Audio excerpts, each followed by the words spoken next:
Okay, let's talk a little bit about pruning. That's a question that comes up a lot every day around here. When do I prune? What do I prune? How do I prune? And there's a couple of rules of thumb. The overarching rule of thumb on pruning is you want to prune after it's bloomed. So if the tree or the shrub or both are going to bloom, you want to wait until after it blooms before you prune. Because if you prune early, then you're not going to get the blooms. If you prune early, it's not going to hurt the tree or the shrub, but you're just not going to get the blooms. So kind of with that said, there's a few rules of thumbs for specific plants that are important to know. And the first one is roses. And there's all types of roses. Knockout roses have become very popular. Tea roses are very popular, but this truth is for both of them. And that is, you want to prune them by Valentine's Day. Okay, prune all roses by Valentine's Day. We have a great big knockout rose over here by the telephone pole that you can take a look at. And it's a pretty representative specimen for a knockout rose. It's about 4 feet tall and 4 feet wide. We prune that on just before Valentine's Day down to about that tall. Okay, and about 2 months later, it was as big as it is now. Okay, so it doesn't hurt them to prune them back. The more you prune them, the bushier the plant's going to become.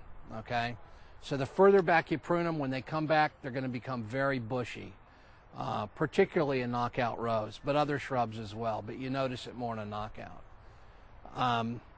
The other rule of thumb is Crape Myrtles. Crape Myrtles, for those of you moving down to the south, you have to have a Crape Myrtle, okay? Crape Myrtles are best pruned by January 31st, okay? And that's so that when they come back in the spring and then they start blooming in the summer, July, August time frames, if you prune them after that, you're going to be pruning the buds off of them. So prune them by January 31st and you'll be fine. Another time to prune a particular plant down here is an azalea. The last blooming azalea variety is called 4th of July, and that's about when it blooms. So the rule of thumb on pruning azaleas down here is don't prune them after the 4th of July, because that's when they're going to start setting buds for next spring.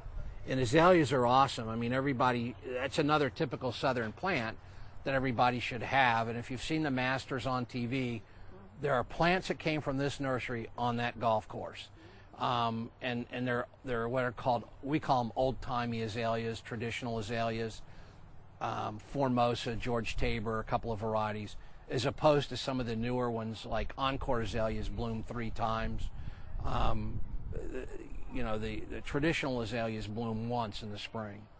But you want to make sure if you're going to prune them, you don't prune them after July the 4th, or you'll lose the bloom for the following spring. The question was, if we have old, large azaleas that have been in place for a while, how far can we cut them back and have them survive? Given the nature of the plant or its size, instead of just going in and just whacking it back to 3 by 3, I'm going to say go in and do selective pruning first. It's going to basically go around into the plant and find the biggest branches possible and cut them back down to about 2 feet. And basically pull out the whole section at one time. And after going in and cutting out the major branches, or the biggest ones of all, after doing that, come in and just shape up the rest and see if you got it back down to where you want it. That's going to be one way. Another is just go in and cut the devil out of it. And as far as when to do it, as soon as it's finished blooming. As soon as the blooms have dropped and there's none left, go in and do your trimming then.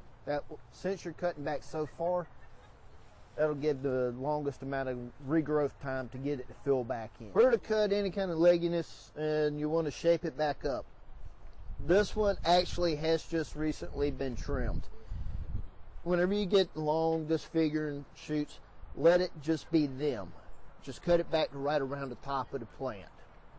The reason for that, it doesn't have a butchered look, and you're not getting into the rest of the plant where you're possibly cutting off any other blooms that'll be coming on next year. Do you prune a hydrangea? And Pardon me? The deer do it The deer do it for for you. you. Yes, they do.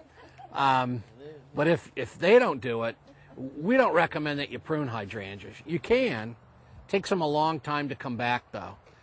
One of my early mistakes with my my bride in landscaping was we had a hydrangea around our pool. It was great. It turned brown in the winter, as they all do, and I went and cut it all back.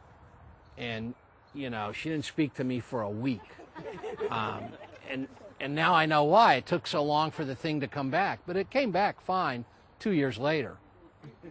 So, you know, we really don't recommend that you prune hydrangeas. You might hear that you can or you can't. We don't recommend that you do.